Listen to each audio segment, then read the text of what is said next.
Recuerda que puedes escuchar este audio horas antes de su estreno y sin publicidad suscribiéndote en cesarvidal.tv.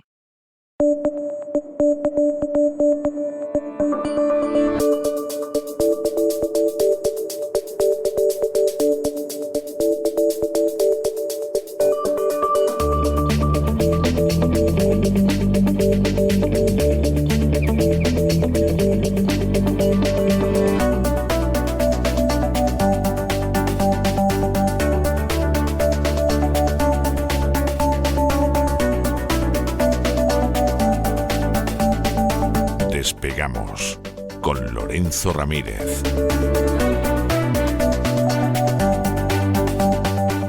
Corremos raudos y veloces hacia nuestro avión, atravesamos el umbral, nos tiramos en plancha sobre los asientos, nos abrochamos los cinturones,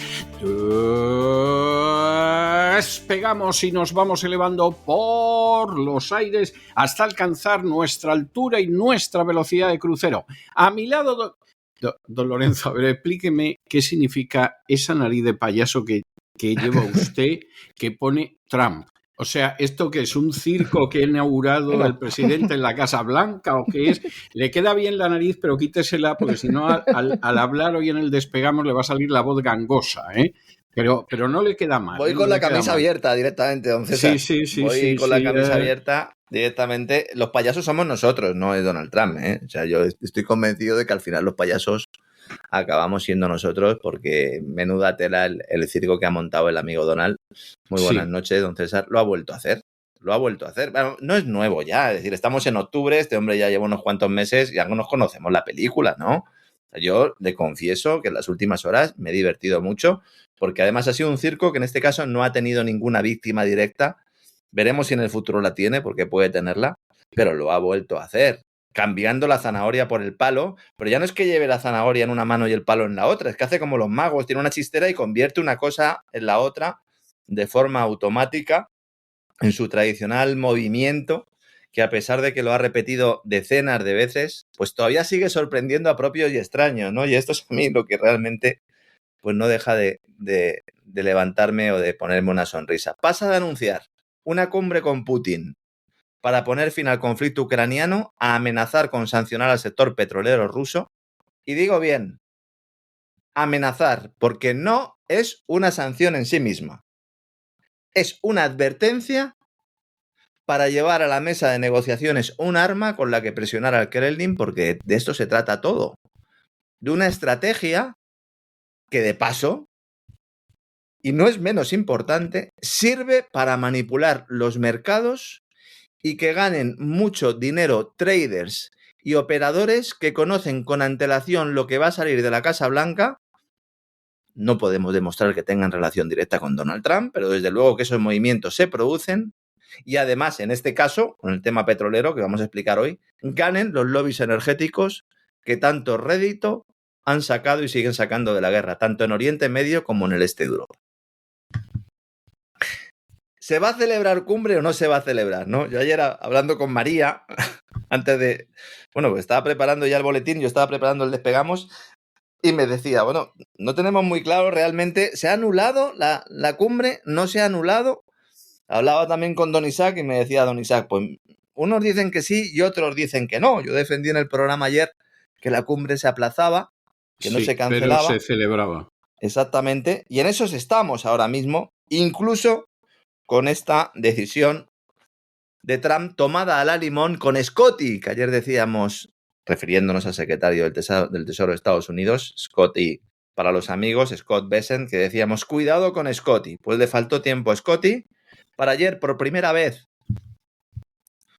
esperando a que cerrara Wall Street. Digo por primera vez porque las otras veces lo han hecho mientras Wall Street estaba abierto y por lo tanto estas operaciones que digo pues generaron réditos que deberían ser investigados por la Securities and Exchange Commission, y ya les adelanto yo que no va a investigar absolutamente nada.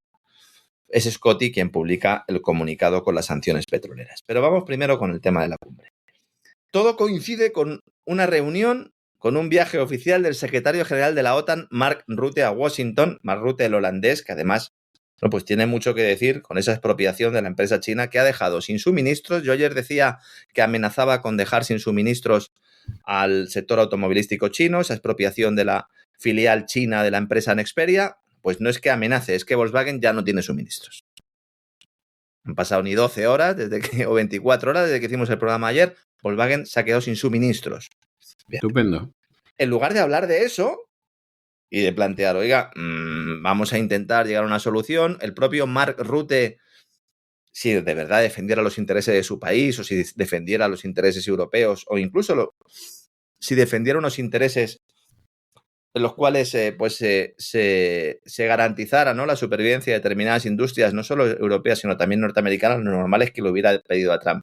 Oye, ¿cómo podemos arreglar esto? No, todo lo contrario, solo se habló del tema en la reunión. Fíjense la frase de Trump, porque deja las dos puertas abiertas voluntariamente. Dice, he cancelado mi reunión con Putin, no me pareció bien reunirme con él. No creí que fuéramos a llegar a donde teníamos que llegar, así que la cancelé.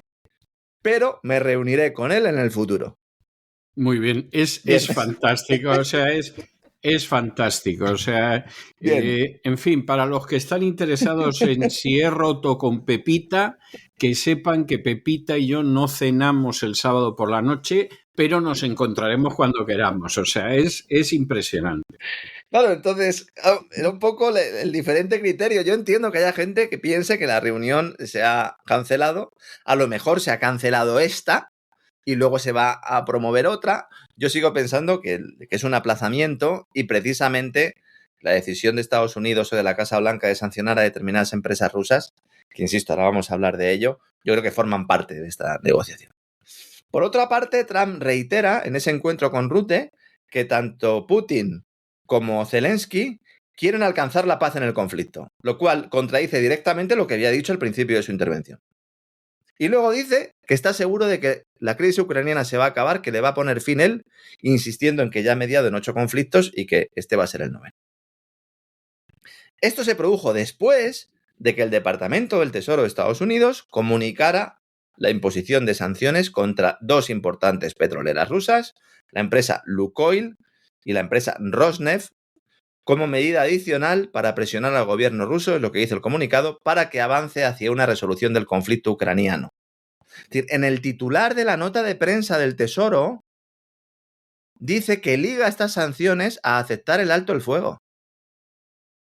No como las sanciones europeas que dicen, no, vamos a dejar de comprar gas a partir del año 2027, o no queremos que el petróleo ruso acabe financiando la guerra de Putin. No.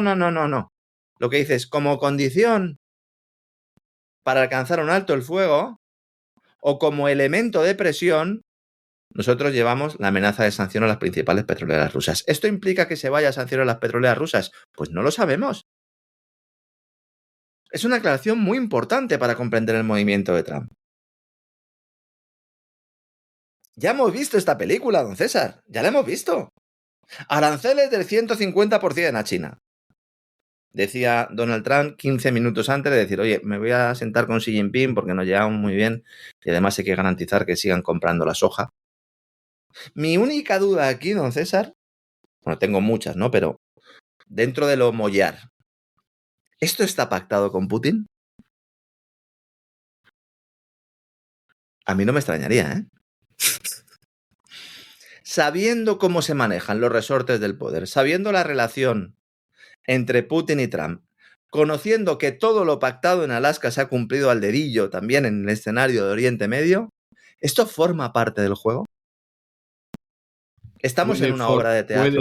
Puede formar parte del juego y además vamos a ver con 2 actores que con todo lo distintos que son, la verdad es que dan mucho juego interpretativo, porque Putin en plan figura de hielo que no hay manera de saber lo que piensa, y Trump que le gusta más llamar la atención que a una influencer, pues es que verdaderamente son tal para cual. Claro, es que se complementan muy bien desde ese punto de vista. Mucho, sí. Y además, Putin disfruta en este contexto. Es como si le estuviera dando margen a la Casa Blanca de poder llevar algo a la mesa de negociaciones que no lleve Zelensky porque no es capaz de ello. Esto es una interpretación que estoy haciendo yo, evidentemente.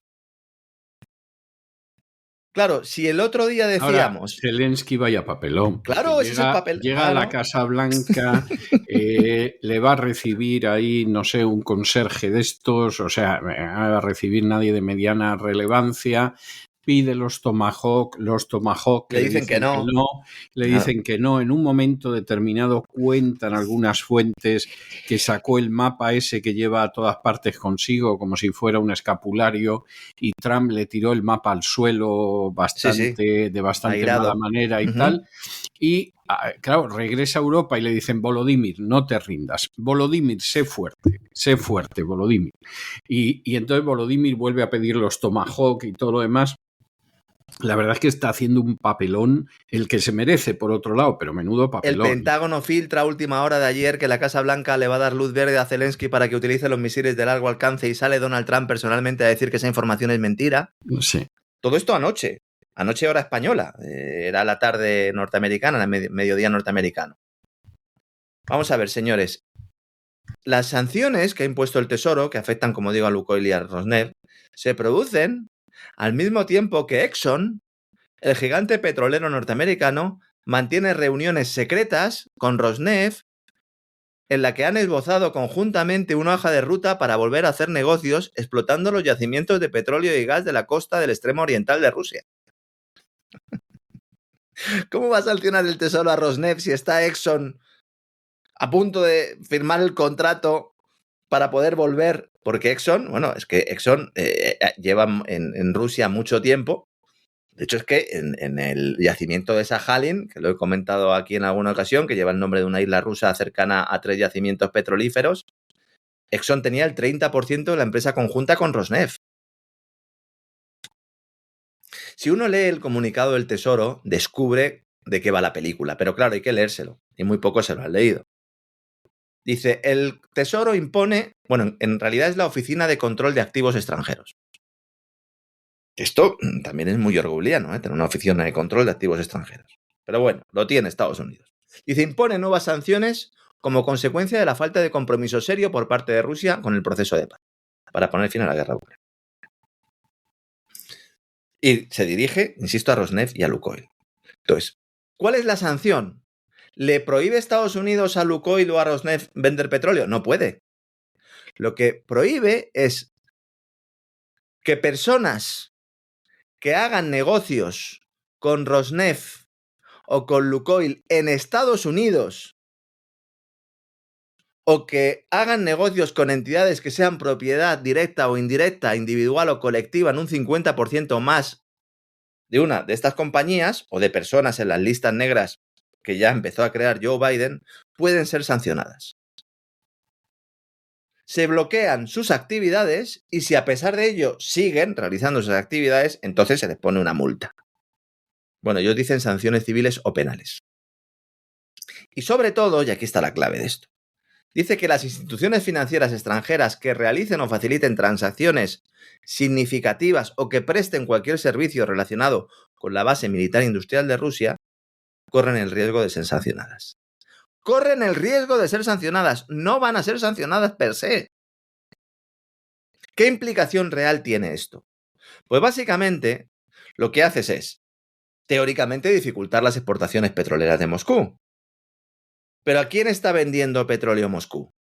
Pues está vendiendo a Europa gas natural licuado, está vendiendo también petróleo a través de la famosa flota fantasma, pero fundamentalmente sus dos clientes, ¿quiénes son? India y China. ¿China tiene algún problema con que la Oficina de Control de Activos Extranjeros amenace con sancionar a los chinos por comprar petróleo? Ninguno. ¿Cuál es el problema? Que hay entidades financieras a través de las cuales se realizan este tipo de operaciones que sí pueden ser bloqueadas.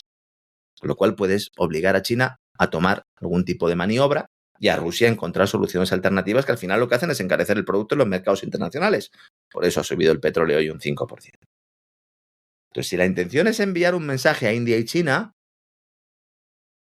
¿cuál es el mensaje que le estás mandando? En el caso de China es compra más, porque Rusia se va a ver obligada a hacerte una rebaja de precio a ti si no puede vender en otros mercados.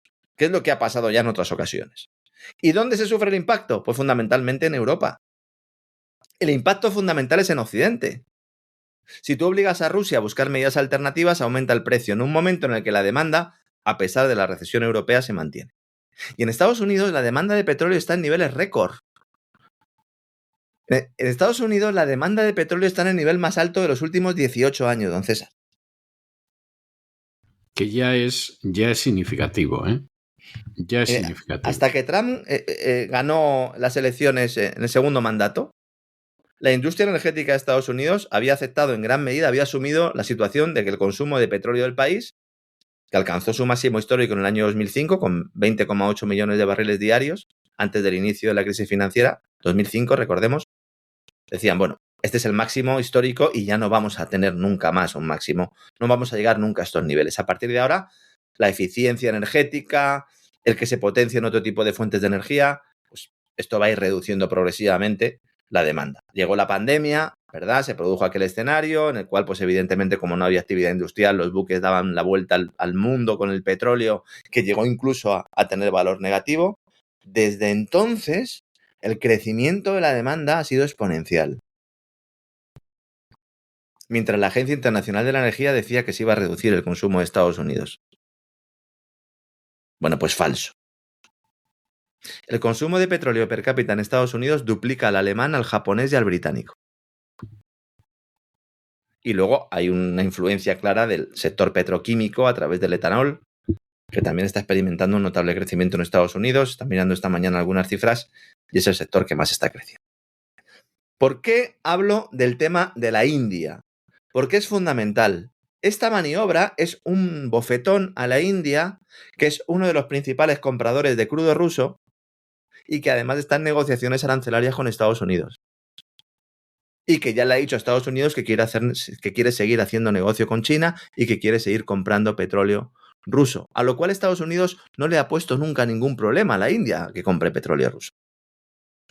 Pero haciendo esto lo que consigue es que la India no pueda utilizar determinadas plazas financieras que está empleando en estos momentos para comprar ese crudo ruso y en algunos casos, tras el refino correspondiente, acaba en los depósitos no solo de los vehículos europeos, sino también norteamericanos. Refinerías indias como Indian Oil, como Bharat Petroleum, como Hindustan Petroleum, compran el crudo ruso en el mercado al contado. Es decir, vale tanto, lo compro.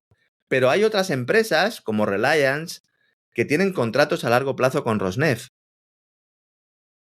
Porque la India es el principal comprador de petróleo ruso si exceptuamos a China. Y además está ahora en negociaciones precisamente con Estados Unidos en materia comercial. Con una brecha abierta porque la Casa Blanca le pide que corte relaciones, insisto, no con Rusia, sino con China. Que una vez más vemos que es otro de los objetivos que permanecen en segunda fila en este debate internacional, pero que está ahí de forma permanente. Si China quiere esquivar las penalizaciones, tendrá que adoptar las medidas oportunas. Hasta un 20% de las importaciones de crudo de China, unos 2 millones de barriles diarios, provienen de Rusia. Entonces el problema que tienen que solventar, siempre que Trump mantenga estas sanciones a las petroleras rusas, lo cual en mi opinión no creo que tenga mucho recorrido, es que ya hemos visto esta película. Pero aunque se mantuvieran, obligaría a China y a la India a desconectarse aún más de los sistemas bancarios occidentales y del acceso a los dólares. Es que esa es la otra historia. Vamos a ver, intentando forzar las cosas en una dirección, están consiguiendo que las cosas vayan en la dirección opuesta. Claro. O sea, es de estas cosas verdaderamente desesperantes de la política americana. El hecho de que hacia donde quieres ir está claro. Que quieres ir hacia ahí puede tener incluso su justificación y su legitimidad. No necesariamente tiene que ser algo ilegítimo.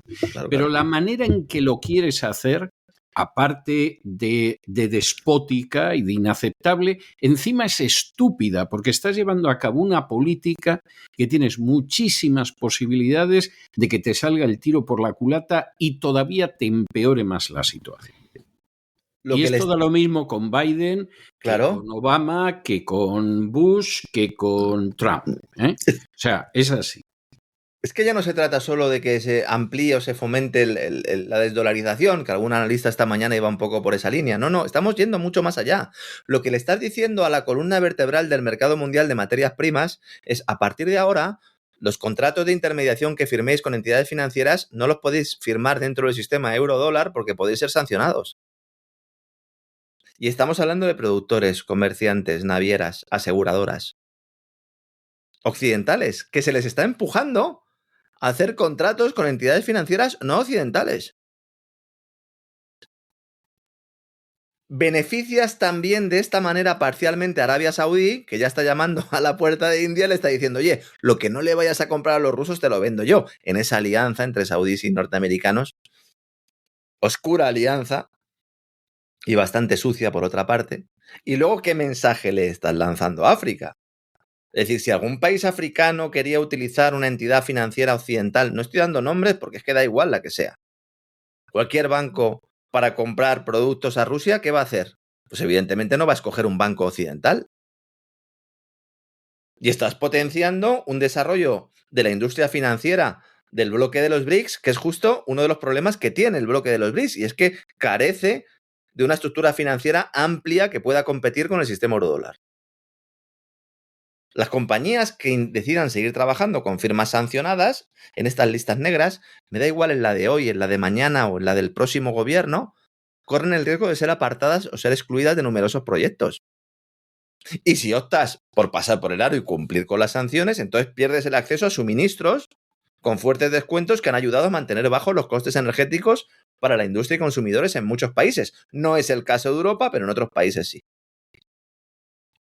Lukoil participa en el proyecto Barash en Irak. Lukoil participa en el consorcio del oleoducto del Caspio en Asia Central. Y luego, como siempre, hay que decir que esto no ha sido una idea de Donald Trump, ha sido una idea de la City de Londres. La semana pasada Reino Unido incluyó en su lista negra por primera vez a Rosneft y Lukoil. ¿Es casualidad? No es casualidad. No hay quien se crea que eso sea casualidad. Hombre, no. Por favor. ¿Se ha disparado el precio del petróleo? Ha subido un 4%, un 5%. No es mucho, sigue en un entorno bajo, $65 al barril Brent. 60 el Texas, que no es mucho. ¿Va a experimentar el petróleo un crecimiento notable? Puede experimentarlo, pueden suceder muchas cosas, pero el plan no es ese. El plan, pacto entre Arabia Saudí, entre Rusia y Estados Unidos, es seguir bombeando petróleo, solo hace falta ver las decisiones de la OPEP, para intentar reducir el componente inflacionario de emitir liquidez a expuertas para salvar a las economías occidentales de la recesión, en parte también la China, pero un poquito menos. Alguno dirá, bueno, pero Lorenzo, ¿cómo que no hay inflación? ¿Es que no has ido al supermercado? Claro, es que esa es la inflación real, esa es la que nos comemos con patatas. Esa es la del terror inflacionario, no la del IPC. Acaba de salir un informe recientemente en España del Instituto de Investigación Urbana de Barcelona, que además habla de terror inflacionario directamente porque estamos hablando de que los productos básicos, la comida, carne, leche, mantequilla, se han encarecido un 40% de media en los últimos 3 años. Y los de gama alta han crecido solo un 23%. Esto que se lo ve a Yolanda Díaz y María Jesús Montero cuando dicen que los que menos tienen no están sufriendo el efecto inflacionario. Lo llaman ya como la cheapflation, la baratoflación. Cheapflation. ¿Y de esto qué es? Pues que la inflación afecta más a quienes más consumen artículos básicos que coinciden con los hogares de menores ingresos, lo cual ya ha sido estudiado por numerosos economistas a lo largo de la historia, aunque no se les haya querido hacer ni pajolero caso, porque esto implica denunciar, como siempre decimos, que el emperador está desnudo. ¿Por qué suben los precios? Fundamentalmente por el aumento de costes de producción y de logística y por el cártel agroalimentario. Y aquí abrimos otra brecha también. Importante. Muchos se fijan en los supermercados, ¿verdad? En los grandes supermercados. Dicen, no, es que ellos son los que, claro, compran barato y luego nos venden caro. Y entonces, claro, ellos tienen unos grandes márgenes. No. el exceso de márgenes no está en los grandes supermercados, está en los grandes conglomerados agroalimentarios que además están beneficiando de la destrucción de las pequeñas explotaciones agrícolas, destrucción que se está fomentando de los poderes públicos a la izquierda y a la derecha del arco parlamentario. En el caso de España estamos hablando de Bulk Companies, Coca-Cola, Europacific Iberia, Ebro Foods, Bon Area, Nestlé. Los márgenes empresariales del sector agroalimentario son los que más han crecido desde la pandemia, con un incremento del 40%, según el Observatorio de Márgenes Empresariales. 40%. Si estoy diciendo que los productos básicos han encarecido un 40% y que el margen de esta gente ha subido un 40%, pues no hace falta ser muy listo para saber lo que está pasando. Y si las políticas públicas han corregido estos desequilibrios, no, los han aumentado, los han fomentado. Han favorecido la concentración empresarial y el incremento de los precios. Algunos lo llaman volatilidad. No, el incremento de los precios. ¿Esto implica que hay que intervenir el mercado? No, señores, porque con cada intervención que se hace se beneficia más a los grandes conglomerados agroalimentarios. Lo que hay que dejar es que la gente trabaje en paz. Hay que eliminar sistemas de cuota, que cada uno venda lo que tiene que vender, que potencien los mercados internacionales con independencia de políticas agrícolas comunes los productos que tenga. Que no se beneficie a terceros países de fuera de la Unión Europea permitiéndoles unas políticas más laxas, que además suponen una competencia desleal. Sí, estoy hablando de Marruecos, evidentemente. Marruecos, donde se ha ido ahora el presidente de la patronal, don César, se ha ido allí con todos los prebósters de la COE, el señor Garamendi, allí a darle la mano a todo el mundo. No nos sorprende, ¿eh? Qué bien se lo pasan en Marruecos estos, ¿eh? Se lo pasan en Marruecos de maravilla. De maravilla. Se ha reunido la COE, la patronal, a la que yo denomino el tercer sindicato de España, con la Confederación General de Empresas de Marruecos, que son pues la COE marroquí, allí en Casablanca. Ha ido Antonio Garamendi, el presidente de COE, en nombre de los mandados de los Botín y los Marc Murtra y compañía. Y nada, pues allí, junto con el ministro de Mohamed, el ministro delegado de Inversión, Convergencia y Evaluación de Políticas Públicas, pues allí todos han visto cómo pueden intentar sacar la mayor tajada utilizando como excusa el Mundial de Fútbol del año 2030. Dicen que es que es leer el comunicado y o bien uno se enfada mucho o bien se ríe. Voy a intentar optar por la segunda opción, porque si no acabo pegándole fuego al cortijo. Dicen que el tejido empresarial marroquí y español son complementarios, don César. Hombre, qué bonito, claro. Qué bonito, qué bonito. O sea, no es que se esté favoreciendo intereses industriales y empresariales marroquíes con participación española para perjudicar a productores españoles, no. Es que hay una complementariedad. Que hay que colaborar en sectores claves de ambas economías, como el turismo, como la automoción, como la educación, como la industria farmacéutica, como las energías renovables y las nuevas tecnologías también. Que tienen que colaborar las pymes, las pequeñas y medianas empresas. A uno dirá, ¿pero qué pequeñas y medianas empresas españolas hay en Marruecos? Pues muchas, señores. Muchas. Que son las que en conjunción con determinadas corporaciones hacen lobby en Bruselas para que se beneficien los intereses de Marruecos, mientras la Casa Blanca pues sonríe. Dicen que además hay que avanzar, agárrense los machos, en crear un eje euroafricano sostenible de flujo de capitales. Es tremendo. Pero vamos a ver, ¿pero qué más queréis ya? O sea, con todo lo que os estáis llevando, ¿qué más queréis? ¿Un eje euroafricano sostenible de flujo de capitales? Claro, porque el dinero hay que meterlo en algún lado, todo el dinero que nos estamos llevando. Que hay que favorecer una unión hispano-marroquí con un hub comercial de gran interés internacional. Esta es la moto que le vendieron a Sánchez cuando cedió el Sáhara Occidental. Esta era la moto. Hicimos nosotros un programa en el Gran Reseteo hablando de aquella famosa carta de Sánchez y decíamos, no, es que a Sánchez le han prometido que España va a liderar un hub, un centro neurálgico de inversiones entre España y Marruecos. ¿Y usted cree que Sánchez se creyó semejante pavada? Bueno, aquí lo están presentando esto como si fuera real. No, pero yo se lo pregunto porque quisiera saber si efectivamente usted cree que se lo creyó. Yo creo que se lo creyó porque él tiene engañaron como un chino. Es que él tiene gente cerca que sí que se está beneficiando de ese hub, de esa unión. Ya. Bueno, empresarios afines que están haciendo negocios en Marruecos desde hace mucho tiempo y que antes iban de tapadillo y que ahora van con la COE y encima ponen la bandera de España, la bandera de Marruecos, como si aquí no pasara nada. Vamos a ver, por si hay algún despistado todavía. Marruecos es enemigo de España. Vamos a tener que empezar a hacer como en el colegio, ¿verdad? Sí. Marruecos no es amigo, no es socio, no es aliado, en nada. No lo ha sido nunca. No lo ha sido nunca. ¿Podría serlo?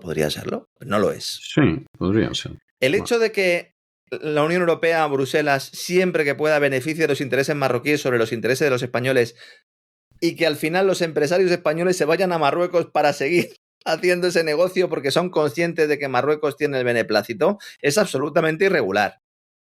Absolutamente irregular.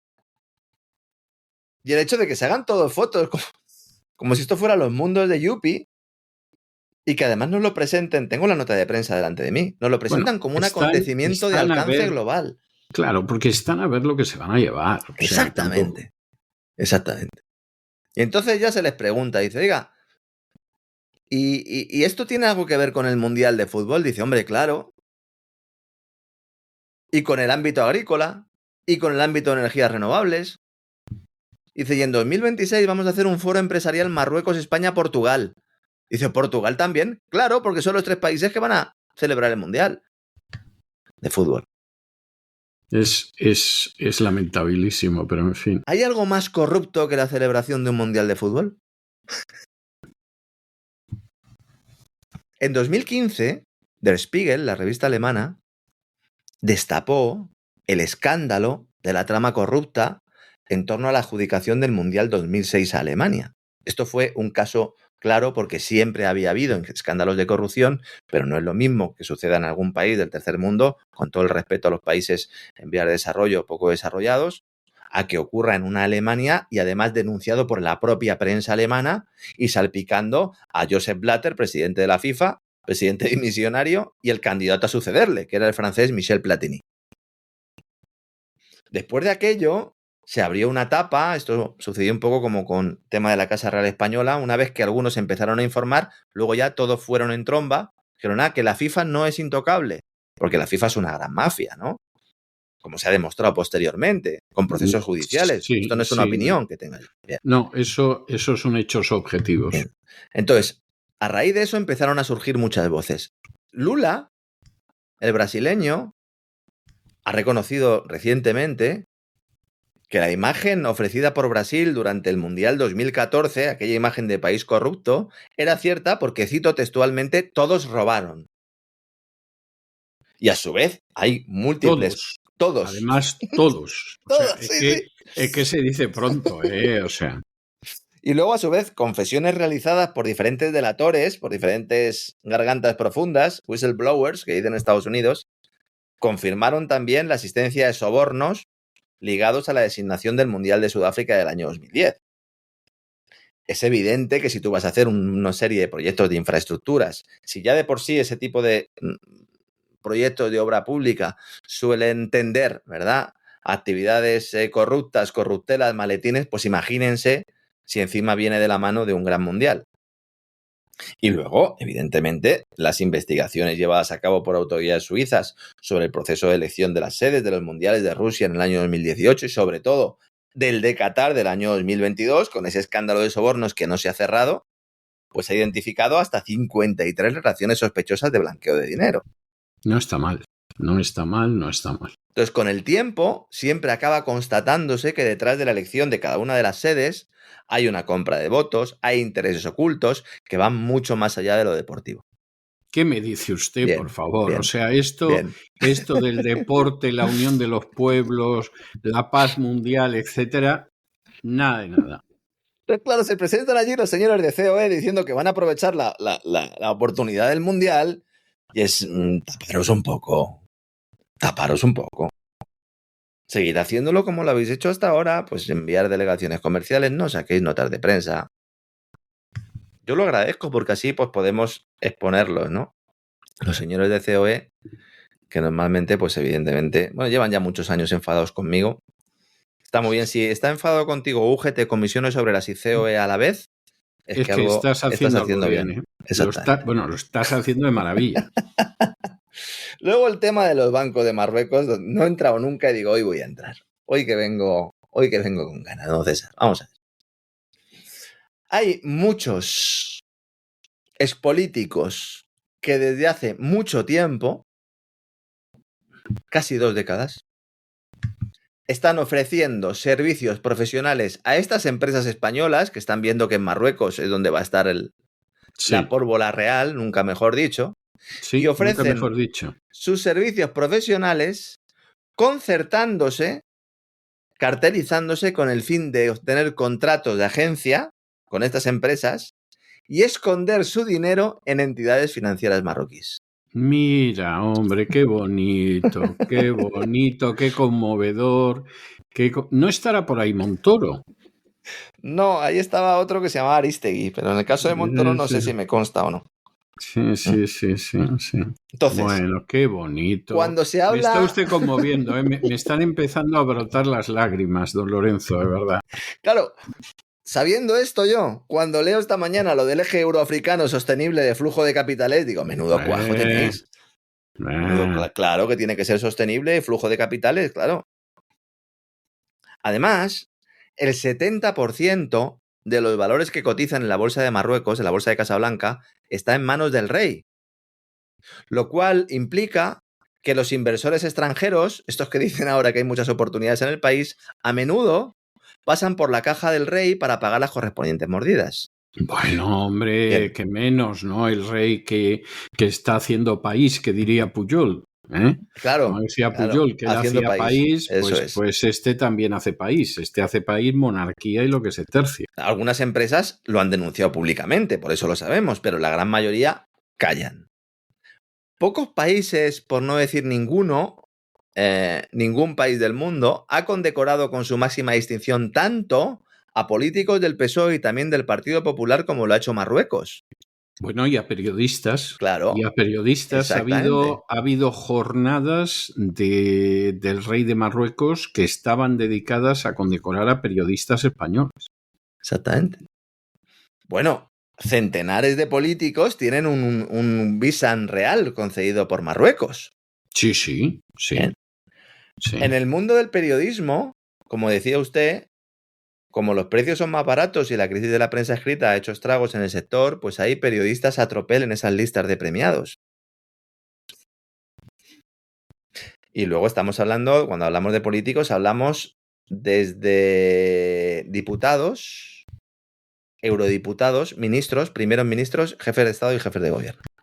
Sí, yo creo que ese es un resumen muy ajustado a la realidad y muy completito.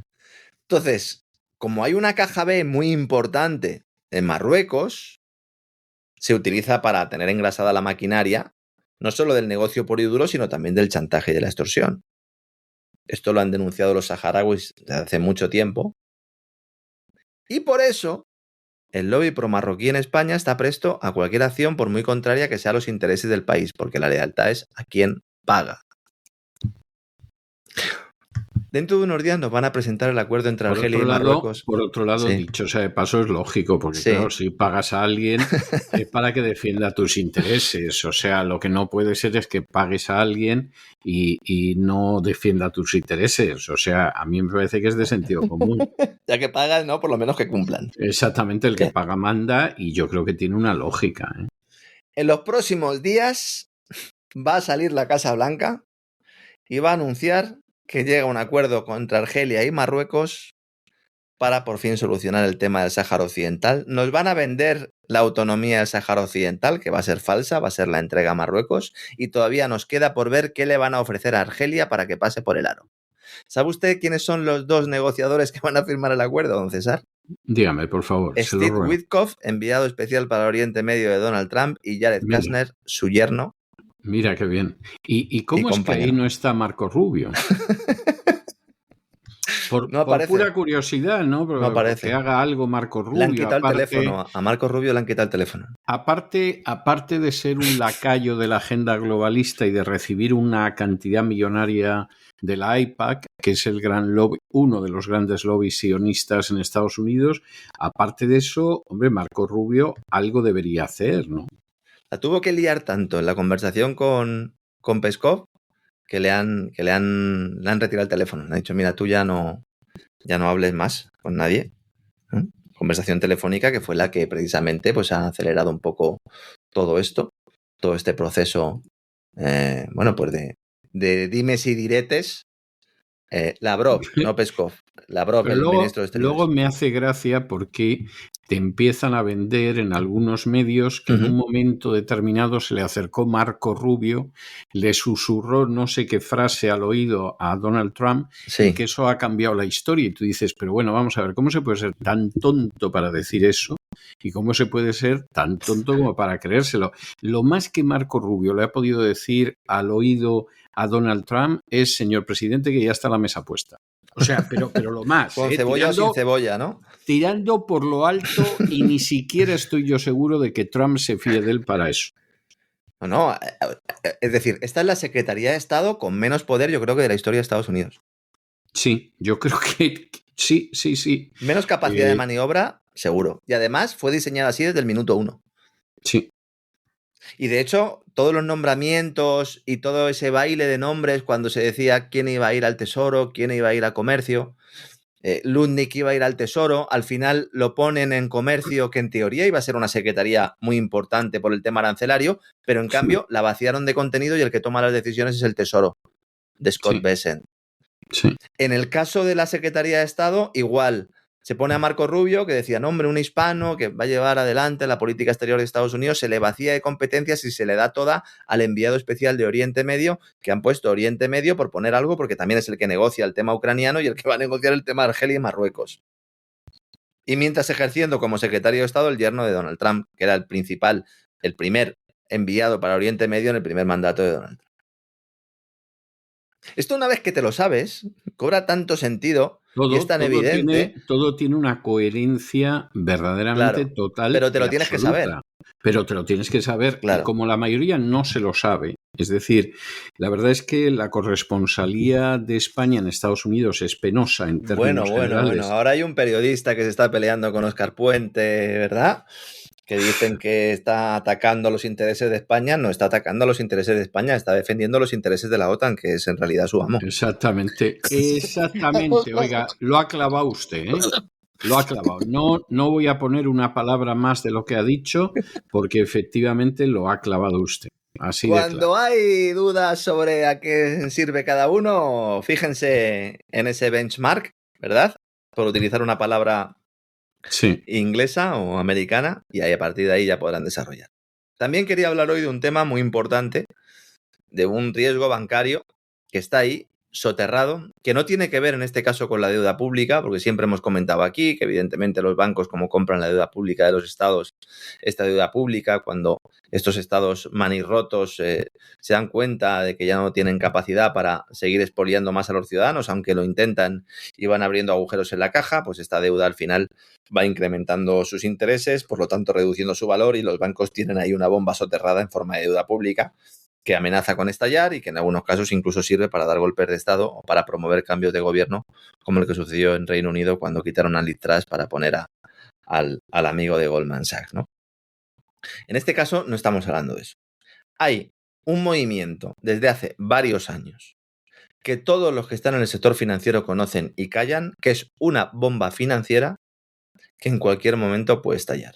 Se están cometiendo exactamente los mismos errores que la gran crisis subprime, la gran crisis financiera del año 2008-2012. Pero en lugar de empaquetar y trocear hipotecas, se están empaquetando y troceando créditos empresariales, muchos de ellos de dudosa calidad, y transmitiendo el riesgo de los bancos a los incautos que están comprando esos paquetes. Mira tú qué bien, mira tú qué bien. Algunos de los compradores no son incautos, sino que participan en el proceso para que parezca que realmente hay un sentido a la hora de comprar estos paquetes y están diciéndole a todo el que quiera oír que en realidad es para diversificar riesgos. Esto es como cuando uno va por la calle, ¿no? Y se encuentra con estos trileros que están con el juego de la bolita y entonces para que pique el cliente hay otro apostando y ganando. Sí, sí. ¿Verdad? Y dices, Que oye, mira este. yo eso lo he llegado a ver y por lo menos los que yo he visto no tenían una interpretación de Oscar, ¿eh? O sea, si yo recuerdo una vez, porque claro, estos ocasionalmente los detenían, ¿no? Y acababan en una comisaría y entonces pues a mí me llamaban para asistirlos en la comisaría, ¿no? Y entonces es curioso porque cuando declaraban ante el comisario a los cómplices los llamaban animadores. Y entonces yo coincidí una vez con dos que habían detenido, les habían quitado ahí lo de la bolita, dónde está la bolita y cómo engañaban a la gente. Bueno, los pusieron en libertad, me imagino, enseguida. Y unos días después me los encuentro en la Puerta del Sol. Y entonces veo al de la bolita haciendo la bolita y a uno de los animadores diciendo: hoy, esto como es, me voy a jugar 5.000 pesetas, pero en este plan, ¿no? Pero claro, lo decía de una manera, primero un tipo que veías que tenía aspecto de no tener dónde caerse muerto, o sea, un aspecto ahí de muerto de hambre terrible, y diciendo, voy a jugar 5.000 pesetas. Y claro, tú decías, pero ¿quién será tan tonto como para caer en esto? Oye, pues había gente que sí, ¿eh? Pues sí, o sea, sí. que nunca sabes. Bueno, en este caso, es que claro, aquí el problema no es que, a ver, entiéndanme, evidentemente que esta FEN o que cualquier tipo de ciudadano esté adquiriendo un riesgo a través de sus inversiones que no conoce, pues evidentemente es un problema grave. Pero el problema es que esto puede afectar a todo el sistema financiero en la sombra, es decir, planes de pensiones, fundaciones, hedge funds, que están comprando crédito, o sea, crédito de empresas, es deuda empresarial empaquetada. Sí. Que se emite a bajos intereses gracias al respaldo del Banco Central de turno y que infecta al sistema bancario tradicional. Entonces, la prensa se ha centrado mucho en la crisis de los bancos medianos en Estados Unidos, sobre todo la crisis de las pequeñas entidades financieras que solucionó Janet Yellen de aquella manera con la ayuda de JP Morgan, lo contamos aquí en su momento. Pero cuidado, porque para algunos agentes del sector con los que yo hablo y que conocen bien cómo funcionan estos entresijos, el canario en la mina es la quiebra de empresas como First Brands, de componentes de automóviles, que ha ido salpicando progresivamente al sector. Estamos repitiendo errores muy similares a los de 2008. En aquel entonces los bancos daban hipotecas sin mirar el riesgo y ahora la banca en la sombra está dando créditos a compañías sin analizar los riesgos. Muchos estarán preguntando, vale, Lorenzo, ¿de qué magnitud estamos hablando? La banca europea ha utilizado esta herramienta solo el año pasado para empaquetar más de 460.000 millones de euros en créditos y vender su riesgo de impagos a inversores institucionales. Al sacar fuera de balance estas primeras pérdidas, entre comillas, el banco tiene ahorros en el capital que le exige el regulador y puede reutilizarlo ¿para qué? Para dar nuevos créditos con mejores márgenes. Y al otro lado de la ventanilla, pues surgen esos compradores, normalmente fondos de crédito privado y fondos de alto riesgo, hedge funds, junto a aseguradoras, que dicen, oiga, esto me permite a mí diversificar mi cartera, pero ¿a costa de qué? De crear un cóctel explosivo que puede ser el origen de la próxima crisis financiera. Yo personalmente, y mire que me gustaría equivocarme, porque se lo digo de corazón que me gustaría equivocarme, yo personalmente creo que vamos a tener otra crisis financiera. Y que como Dios no nos ampare, la próxima crisis financiera va a ser peor que la del 2008.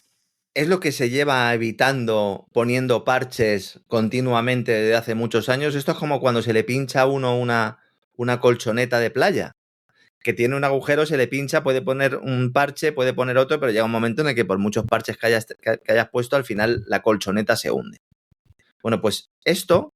Pero es que además se está repitiendo todo aquello que llevó a la crisis del 2008. Claro. Entonces, ¿por qué si sigues haciendo lo mismo piensas que va a suceder algo diferente? Claro. Ese es el síntoma de la imbecilidad, ¿no? El hacer algo continuamente pensando que va a tener un resultado distinto. Hombre, lo sigues haciendo fundamentalmente porque te importa un pimiento lo que pasa. Porque te lo estás llevando crudo, claro. Exactamente, y te importa un pimiento y los que se arruinen y pierdan la casa o pierdan el empleo o lo que sea, te trae absolutamente sin cuidado. Quédense con este concepto. Igual que el concepto subprime se hizo famoso en el mundo, quédense con este concepto. Las operaciones sintéticas, SRT, transferencias sintéticas de riesgo, que es un tipo de transacción financiera donde un banco transfiere el riesgo del crédito de su cartera de préstamos a inversores externos sin transferir la propiedad legal de esos préstamos. Bueno, y además, en muchos casos, los inversores externos son los pobres desgraciados que tienen sus ahorrillos metidos en ese banco, ¿eh? O que han comprado acciones o que han comprado fondos de determinadas gestoras que son las que han comprado primero esos activos o esos créditos.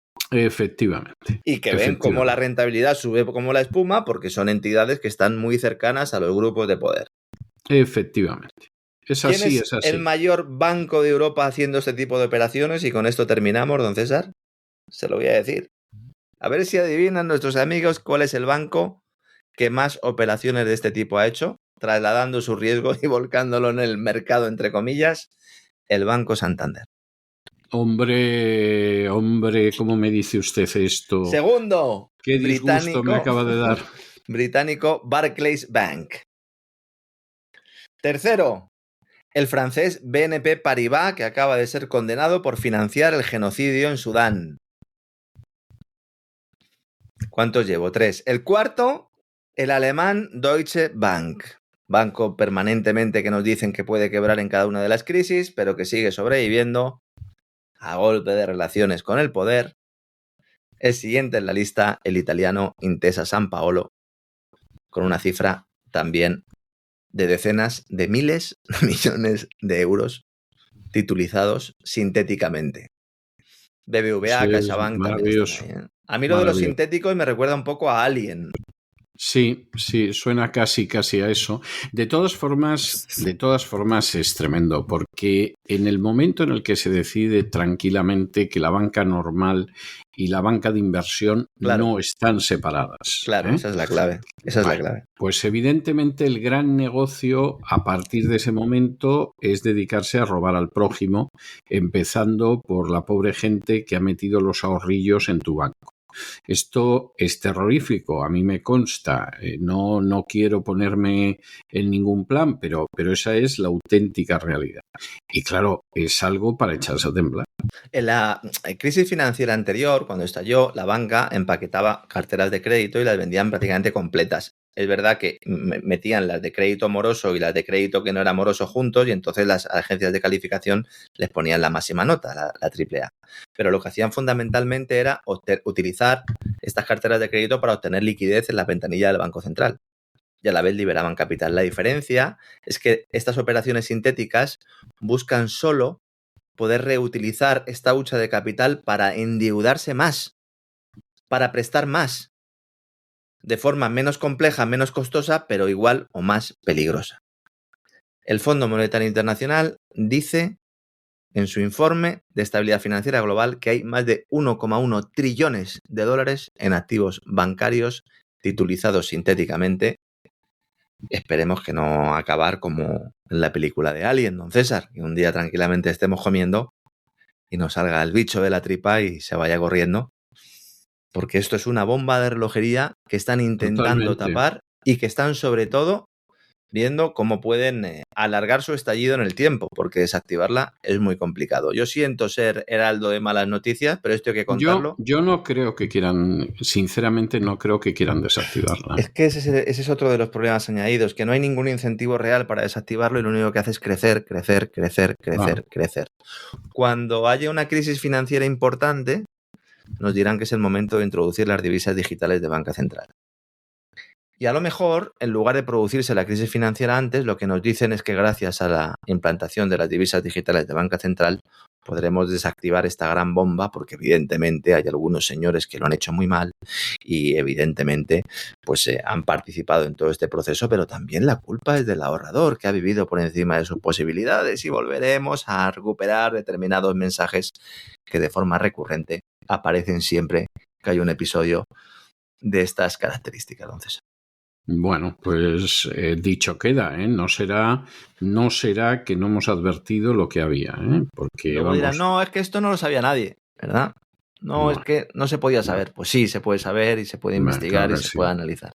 Entiendo que a lo mejor es un poco complejo, tal como lo he intentado explicar de la forma más sencilla posible. Les aseguro que esto yo creo que lo más cuenta complicado. Usted de una manera sencillísima y que puede entender cualquiera, salvo que seas carne de estafa, que evidentemente bueno, claro. Claro. Y luego ya sabes que como seas carne de estafa, pues te puede dar la razón el juzgado de turno, llega al Supremo y el Supremo decide que es verdad que los bancos te han estafado, pero hombre, no les puedes hacer a los bancos que te devuelvan el dinero y mucho menos que te indemnicen. Porque generas un problema sistémico, claro. Claro, crearías un problema en el país. Vas a la justicia europea, la justicia europea dice que los magistrados del Tribunal Supremo son una banda de sinvergüenzas y que por supuesto que te tienen que indemnizar, y cuando regresa la sentencia a España, pues entonces de nuevo deciden que bueno, que lo de la justicia europea está estupendo, que tienes toda la razón del mundo, que es posible que los magistrados del Tribunal Supremo sean una banda de descarados, pero que tú no cobras de los bancos porque a los bancos no se les puede hacer pupita. Y estoy hablando de la historia de las renovables, o sea, de las preferentes. De las preferentes, pero es que como eso, muchísimas otras cosas. Sí, o de las plusvalías en su momento en el ámbito inmobiliario, que también fue un evento muy parecido. Sí, y al final, bueno, pues la banca siempre gana. Si es que esto es la así. Banca, efectivamente, como en la ruleta, porque esto al final es una gran ruleta. Hay una cosa, vamos a ver, de estas cosas que recuerdas, porque claro, uno ya es viejo y su almacén de recuerdos es amplio, ¿no? Pero yo me acuerdo, allá en la época de la transición, fíjese usted si esto se lo sitúo yo lejos, en un programa que presentaba El Loco de la Colina, que creo recordar que era El Perro Verde, pero no sé si era el anterior, que era El Loco de la Colina. Jesús Quintero, que entrevistaba a un señor que se había metido en pleitos con la banca. Y le estoy hablando a usted de finales de los años 70. Y en un momento determinado, este hombre decía, por lo menos con aparente seguridad, decía, y esto yo lo voy a ganar. O sea, este pleito con la banca, lo gano, yo lo voy a ganar, esto yo al final lo gano. Y yo me acuerdo que en aquel entonces, a pesar de la inmensa inocencia que me caracterizaba, que yo creo que rayaba con la estupidez, para serle sincero, de puro inocente que yo era, yo pensé, a mí me parece que este hombre es muy optimista. Bueno, con lo que luego hemos visto, que desde luego en aquel entonces era inimaginable, es decir, que la banca obtuviera en España más del 30% de sus beneficios sobre la base de lo que roba a sus clientes, eso era impensable en los años 70. Que la banca estuviera controlada por una compañía extranjera como BlackRock, eso era impensable en los años 70. Y que hubiera grandes procedimientos contra la banca porque estafaba a sus clientes, eso era impensable en los años 70. No le digo ya que encima el Tribunal Supremo, por el artículo 33, decidiera que la banca iba a salir de rositas. O sea, todo eso era absolutamente impensable. Absolutamente impensable. Pues vea usted lo que hemos visto y lo que hemos contemplado en las últimas décadas. Así es, don César. Mañana nos vemos, haremos el anticipo del programa El Gran Reseteo el sábado en cesarvidal.tv para suscriptores del canal. Si no están suscritos, pues suscríbanse, que tienen ahí muchísimos contenidos. Además, ahora que comenta usted el tema de las renovables, pues hay un documental muy interesante, se llama Vidas y Renovables, donde explica las realidades de la implantación de las energías renovables en muchas localidades de España, con esa excusa de acabar con la España vaciada, y al final lo que consiguen básicamente es el saqueo y el expolio de terrenos agrícolas y al final son atentados medioambientales. Y luego el lunes en el Despegamos, después de las elecciones en Argentina, que vamos a hablar largo y tendido de lo que pase en las elecciones argentinas. Eso va a ser muy divertido, ¿eh? Y sobre todo vamos a dar algunos detalles de los compromisos ocultos que ha alcanzado Milei con Scott Bessent, secretario del Tesoro de Estados Unidos. Anda, que también Milei. Yo, en fin, como usted y yo no nos fiamos nunca de él, ¿para qué vamos a engañar a la gente? Ha dicho The Economist que España, que Europa va a acabar como Argentina. Ha dicho el diario The Economist. Bueno, Pues estamos... no me sorprende. Vamos al mismo camino, ¿no? Sí, porque además es a lo que nos están empujando en Europa para que al final no pasen de ser esclavos y punto pelota. O sea, esa es la historia que... El lunes daremos más detalles y mañana, como siempre, ese avance del gran reseteo donde vamos a explicar un poco lo que está pasando en la intrahistoria de estos ataques, porque ahora mismo Europa está viviendo una guerra, pero no es entre Estados Unidos y Rusia, sino entre determinados elementos que están manejando los resortes de la Alianza Atlántica y que están atacando directamente países dentro de la propia alianza para beneficiar intereses espurios, no solo desde el punto de vista económico, sino geopolítico y también lamentablemente espiritual. Mañana más, mañana despegamos como siempre, don César. Que así sea, que así sea. Hasta mañana, Dios mediante. Hasta mañana. Hasta mañana, Dios.